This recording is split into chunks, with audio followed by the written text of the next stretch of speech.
वो सब्सटेंस ले लिया, कोई ए पदार्थ ले लिया, ध्यान से देखो इधर, क्या लिया हमने? ए पदार्थ लिया। अब ए पदार्थ से हमने कोई उत्पाद यानी प्रोडक्ट पी बना दिया। पी का मतलब आप प्रोडक्ट समझा करो, ठीक है। अब मान लेते हैं, पीछे बेटा बात नहीं करोगे, अब मान लेते हैं प्रारंभिक मात्रा जब t बराबर 0 था, यानी टाइम जो था वो कितना था बेटा? 0 था।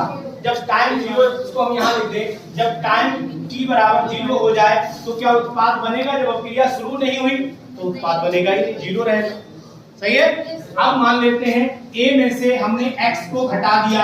अब x कितना था? हमने बोला आधा कम हो गया, तो इसका मतलब शुरू में a था, बाद में a/2 इसमें से घट गया होगा, आधा कम हो गया होगा।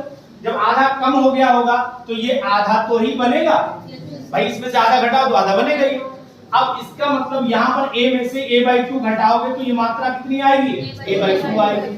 प्रथम कोटि की अभिक्रिया का जो समीकरण है k बराबर 2.303 अपॉन t log प्रारंभिक मात्रा a हमने लिखवाया था इसे a माइनस x, याद करिए यही करवा करके गए थे। अब यहाँ पर टाइम कितना हो गया?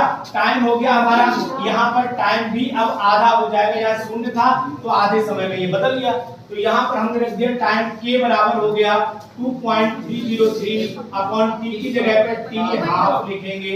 लॉग प्रारंभिक मात्रा तो बेटा a ही रहेगी, लेकिन अंतिम मात्रा जो है वो a/2 हो जाएगी।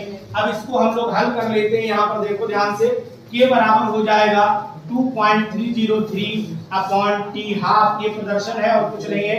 यहाँ पर log 2 हो जाएगा क्योंकि a से क्या होगा?